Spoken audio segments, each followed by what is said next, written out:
Hola Fernando, un gusto estar con ustedes en Mejor Energía y un saludo a tu audiencia. Bueno, muchas gracias, el gusto es nuestro de poder conocer tu mirada en este momento tan particular. Yo hacía una intro respecto de la coyuntura macro, ¿no? La situación cíclica en la que nos metemos con el gas, las preguntas recurrentes de, ¿va a estar en qué precio el gas el próximo invierno? La coyuntura de Ucrania, Rusia y la OTAN, que nos pone un desafío adicional, ¿no? Una complejidad que sumamos respecto a las cuestiones propias como país, ¿no? Bueno, sí, yo creo que hay dos procesos en simultáneo que, por supuesto, nos están afectando en forma negativa. Un proceso que es lo que está sucediendo en el mundo, que no es solo la invasión de Rusia a Ucrania, sino lo que venía sucediendo con el gas en Europa. Y al mismo tiempo un proceso local que nos agarra muy vulnerables. Desde mi punto de vista soy bastante crítico con la gestión que se vino desarrollando estos 2 últimos años. Creo que no se tomaron decisiones que se tenían que tomar con anterioridad. Y y estamos un poco dependiendo, a la buena de Dios, dependiendo del clima del invierno, dependiendo de lo que estén dispuestos a brindarnos nuestros vecinos. Pocas variables de decisión propia a esta altura, dada la situación que tenemos, las rigideces que tiene y los tiempos que se necesitan para tomar acciones en el sector energético. Hablas de las obras de infraestructura, básicamente cuando te referís a la dilación de medidas que no se han tomado. A ver, yo creo que son varias, que desde mi punto de vista son medidas que no se han tomado y que han empeorado la situación de vulnerabilidad en la que estamos. Una es los 2 años que se perdieron en términos de el avance del gasoducto para mejorar la evacuación desde Neuquén. Ese gasoducto estaba lanzado con una licitación y con un pliego que desde Enargás habíamos colaborado en hacerlo, con una concesión, ¿sí?, privada, una nueva concesión, una tercera licencia, ¿sí? No era una obra pública, era una nueva licencia para que un privado lo construya, lo lleve adelante, lo opere, ¿sí? Y además con financiamiento que en su momento se había hablado con la OPIC de Estados Unidos, que iba a aportar financiamiento. Llamativamente pasaron 2 años y ahora parece que el problema fue de la administración anterior, que fue la que lanzó la licitación del gasoducto, que por supuesto hubo un cambio político que interrumpió el proceso. Pero no se entiende que el actual secretario de Energía, que fue el que dio de baja la licitación final, sea el que reclama que la gestión anterior no hizo nada. Me parece absolutamente, no sé, sin ninguna explicación. Y me parece que eso es un punto importante, pero no es solo eso. Al mismo tiempo, la regulación de la distribución, del transporte de gas, es un poco a tientas y ciegas. El Enargás intervino el 16 de marzo de 2020, cuando había dos directores que el gobierno podía seguir el proceso natural y que marca la ley y renovar las autoridades. Decidió intervenirlo. ¿Bajo qué razón? No lo sé todavía. Esa cuestión institucional que parece un poco simple, tiene su peso. ¿Cómo se actualizan las tarifas en gas? A decisión, a sola firma del interventor. ¿Cuánto fue la primera,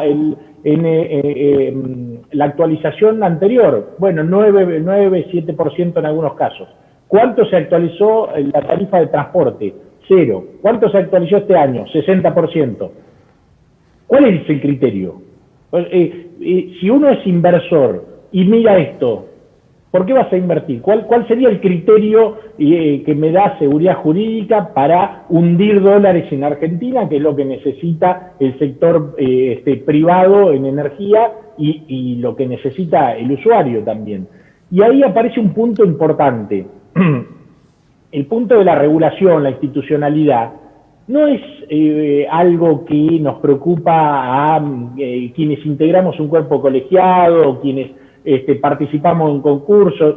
No, esto afecta a la provisión del servicio, afecta a la seguridad del servicio, la seguridad de abastecimiento y afecta al funcionamiento del mercado y la expectativa de inversión que tiene el sector privado. ¿Por qué? Bueno, porque, a ver, yo lo planteo de una manera simplificada en términos de un trilema. En el sector energético, de alguna manera, tiene que haber inversión en la generación eléctrica o en la producción fundamentalmente de gas, que en Argentina el 58% de la matriz primaria, ¿sí?, contando las importaciones, es gas natural. ¿Sí? Entonces, es muy importante lo que pasa en ese mercado mayorista de gas, tanto para la propia provisión de gas como para lo que sucede en el sistema eléctrico. Bueno, ese es un punto. El gobierno ese punto lo atacó de alguna manera con el Plan Gas. A mi criterio, con algunos problemas de diseño. El Plan Gas es poco marginalista, con lo cual no me lleva a una expansión de la producción. Es simplemente volver a la producción que teníamos en 2019. Y si no, que alguien me explique dónde está la producción adicional a 2019, que no la veo, ¿sí? Es más, tenemos la cuenca el sur de Argentina, que los gasoductos vienen cada vez más vacíos, ¿sí? Entonces, hay un problema, ¿sí?, que el Plan Gas, que muchos ponderan como una medida brillante, no está funcionando correctamente. Por un lado, los precios mayoristas. Por otro lado, el ministro de Economía, que hasta ahora no tenía demasiado problema, cuando tenía un problema de financiamiento, o aumentaba impuestos, o se endeudaba, o aumentaba el déficit fiscal con emisión monetaria. Bueno, ¿qué es lo que sucede hoy? Se firmó un acuerdo con el Fondo Monetario que le pone un tope a eso. O sea, hay una meta de 2,5% de déficit fiscal que hay que cumplir. Y eso, al mismo tiempo, otro punto de ese triángulo, de ese trilema que yo llamaba en una nota que escribí en fines de 2020, el otro punto es el traslado de los precios mayoristas a las tarifas. Cuando no se trasladan los precios mayoristas a las tarifas, que es lo que ha venido ocurriendo, ¿sí?, porque se les dio algún aumento a la distribución y al transporte, tanto de electricidad como de gas, pero no se trasladó el costo de la energía a la demanda. ¿Quién lo paga? No es que mágicamente se paga. Bueno, no lo pagan los usuarios, lo pagan los que pagan impuestos. Mauricio, te hago... Cuando esas tres puntas empiezan a no cerrar, bueno, empiezan los problemas, los choques. Te hago una consulta respecto a lo que decís del éxito mesurado o la crítica que haces al Plan Gas AR o considerás que hay una suerte de sobredimensión respecto de su resultado desde el oficialismo. No venía de un proceso de declinación la producción de gas y eso... Bueno, vos decís, no hay producción adicional. ¿Esa recuperación te parece una recuperación que no alcanza para decir que es un plan exitoso? Digamos, ¿cuál es la mirada que tenés respecto a esa situación y qué es lo aspiracional respecto a ese escenario, digamos, ¿no? Perdón, Fernando, si uno va a ver los números, hasta 2019 venía creciendo muy fuertemente la producción de gas. Es más, justamente... con la entrada en producción de Fortín de Piedra, con la resolución 46 que sumó casi 18 millones de metros cúbicos día, ¿sí?, para soportar también la declinación del convencional, ¿sí? Eso estaba mostrando que había una reacción en la producción. ¿Cuándo empezó a caer la producción? ¿Cuándo cayó la producción? En 2020.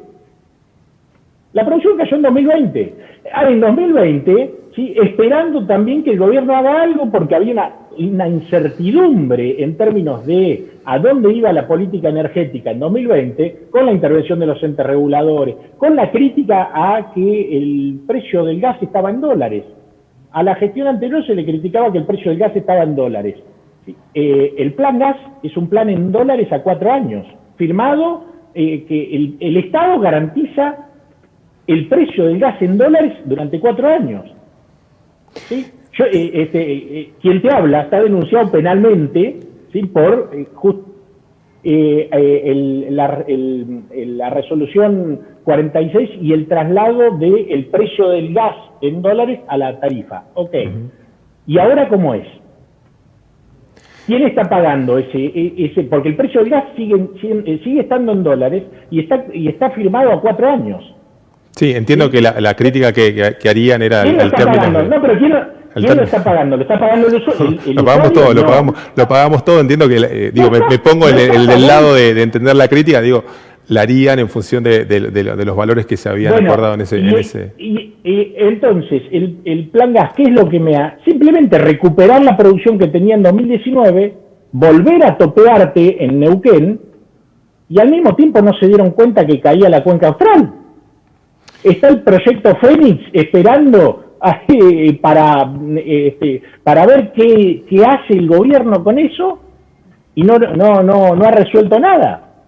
Mauricio. Entonces, digo, no veo dónde está la genialidad del plan gas. En el norte cae porque ni siquiera estamos negociando o supimos negociar con Bolivia. En el sur cae. En Neuquén hicieron un plan gas para recuperar la producción de 2019 y se chocaron con la restricción de transporte que habían cancelado la licencia y la licitación que se había lanzado hace 2 años. ¿Dónde está la genialidad? Respecto de ese tendido, que estuvo hablando Juan José Aranguren en las últimas horas también, respecto de eso, el expresidente Mauricio Macri ha sido parte de la polémica de la última semana. El gobierno de Cambiemos, había licitado esa obra, había habido un proceso de oferentes. De pronto se da con la situación macroeconómica del final del último año y medio de gobierno. Quedó la obra también en esa encerrona. Vos decís, ¿se hacía esa obra igual si estaba la voluntad política? ¿La coyuntura macroeconómica no era una situación de anclaje o de postergación de esa obra si estaba la decisión política? La licitación se lanzó en 2019, aún con todos los problemas macroeconómicos. Había interesados, había empresas que se presentaron a la licitación, que compraron los pliegos, aún con problemas, que por supuesto esos problemas cualquier observador, cualquier analista con 2 dedos de frente sabía que esos problemas es porque había una cierta expectativa de que iba a cambiar la política energética, entre otras cosas. ¿Sí? Entonces, digo, no es en abstracto, los problemas aparecen porque en el mundo pasaron cosas. No, justamente, había una expectativa por la experiencia anterior de que un gobierno con una coalición que venía de una experiencia anterior donde se congelaban tarifas, donde la regulación no era del todo clara y eran todos mecanismos ad hoc. Digo, yo soy inversor privado, por supuesto que hago un wait and see, espero y veo. ¿Qué hizo el gobierno? Prudentemente, ¿sí? En 2019, ¿sí? Frenó el proceso y dijo, bueno, esto es algo que tiene que continuar la administración que sigue. Como dicen los abogados, es la continuidad administrativa del Estado. ¿Sí? El Estado tiene que continuar haciendo cosas más allá de la parafernalia política. El problema es que cuando la energía se sube a la pelea política, empezamos con los problemas. La idea equivocada de que no hay que aumentar tarifas, o aumentar tarifas. ¿Qué es aumentar tarifas? Hacer que las tarifas que paga el usuario cubra el costo de lo que cuesta producir, transportar y distribuir energía. A ver si somos claros. No es aumentar tarifas porque alguien se levantó enojado un día y dijo vamos a hacerle la vida complicada a los usuarios de energía eléctrica y gas natural. No, justamente lo que sucede en todos los países del mundo es que las tarifas de alguna manera cubren el costo de lo que sale producir, transportar y distribuir energía, ya sea energía eléctrica o ya sea gas. ¿Y qué hay para los que no pueden afrontar esos costos? Bueno, hay programas sociales, como fue la tarifa social, que la administración anterior la implementó en 3 meses. Yo pregunto, ¿cuánto hace que estamos escuchando hablar de la famosa segmentación tarifaria que todavía no sé qué es? Años, un par de años al menos, varios años. No, te digo, 2 años y medio desde que arrancó esta gestión. ¿Dónde está pero además, Fernando, te digo, no hay una discusión seria. Si vos me preguntás como analista qué opinión tengo sobre la segmentación tarifaria, mi pregunta es, ¿cuál es el proyecto? ¿Cuál es la idea? Mauricio, quiero aprovechar estos 2 minutos que nos quedan para que me compartas tu mirada respecto al escenario regional. ¿Qué estás viendo respecto de América Latina, del mundo? El escenario complejísimo. ¿Cómo están sobrellevando esa situación el resto de los países de la región, digamos? ¿Qué estás viendo? A ver, yo creo que Brasil, por ejemplo, que es un país importante, está haciendo y está llevando adelante una reforma del mercado de gas muy parecida a la que se hizo en Argentina en los años 90. En Argentina hay mucho desconocimiento de lo que está pasando en Brasil. Y esa reforma, ¿qué es lo que principalmente quiere hacer? Es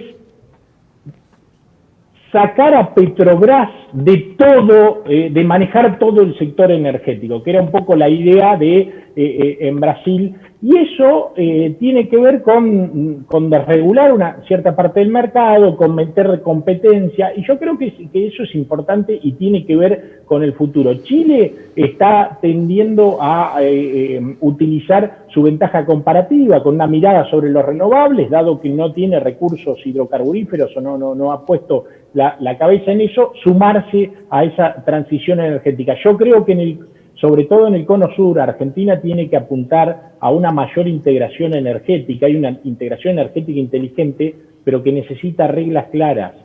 Uno no puede hacer una integración energética teniendo una regulación que decide una persona dependiendo de cómo se levante o con quién habla, ¿sí? Entonces, claro, eso es una armonización de regulatoria con Chile, con Argentina, con Brasil, con Uruguay, con Paraguay y con Bolivia.